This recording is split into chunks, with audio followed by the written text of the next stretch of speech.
Hey guys, Rami here with your second stimulus check update and second stimulus package update for Sunday, November 22nd. Steve Mnuchin is back in the stimulus scene and with the snap of his finger is giving Congress an additional $450 billion to be used for the next stimulus package on top of the $138 billion or so from the unused PPP money.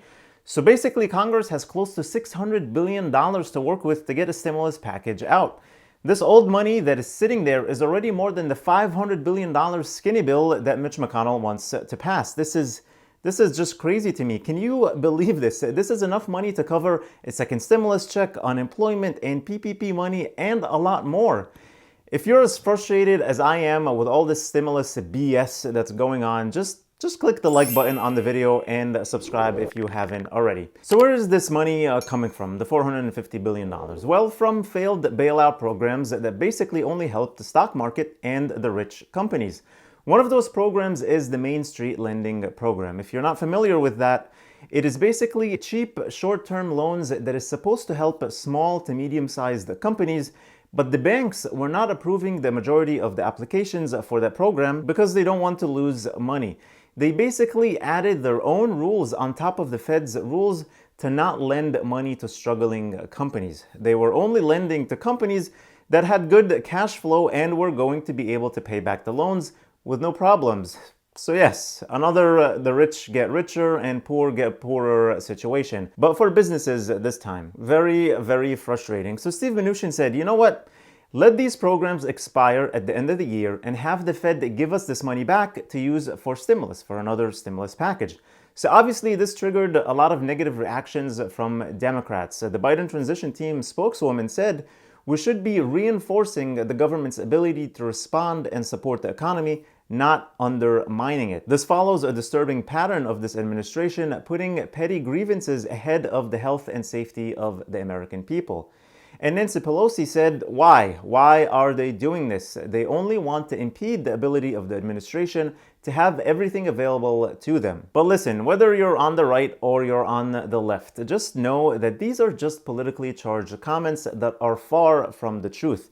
And no matter which side that you're on, you can agree on that because out of all this money that's sitting there, only $25 billion was used. And based on the bank's rules, this means that those $25 billion went to businesses already doing well, giving them a chance to grow even bigger and make more money while not helping actual struggling small businesses. Steve Mnuchin said, I can tell you that Mark Meadows and I will be speaking with Mitch McConnell and Kevin McCarthy, and we are going to come up with a plan to sit down with Nancy Pelosi and Chuck Schumer and try to get a targeted bill done for the people that really need it. And hopefully the Democrats will work with us. Adding, I understand that Democrats didn't want us to do anything before the election because they didn't want to do something good that could help the president. But I hope now that we're past the election, the Democrats will work with us. Mitch McConnell also commented on this, saying Congress should repurpose this money toward the kinds of urgent, important, and targeted relief measures that Republicans have been trying to pass for months,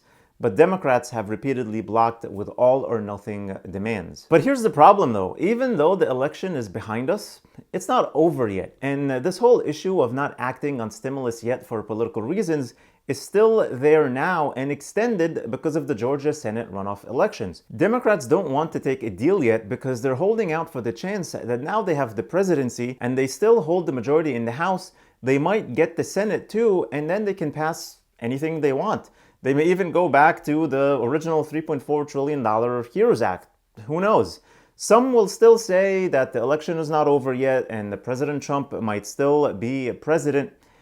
But I don't know how valid these comments are at this point in time because the last couple of days have not been so kind to President Trump and his legal team.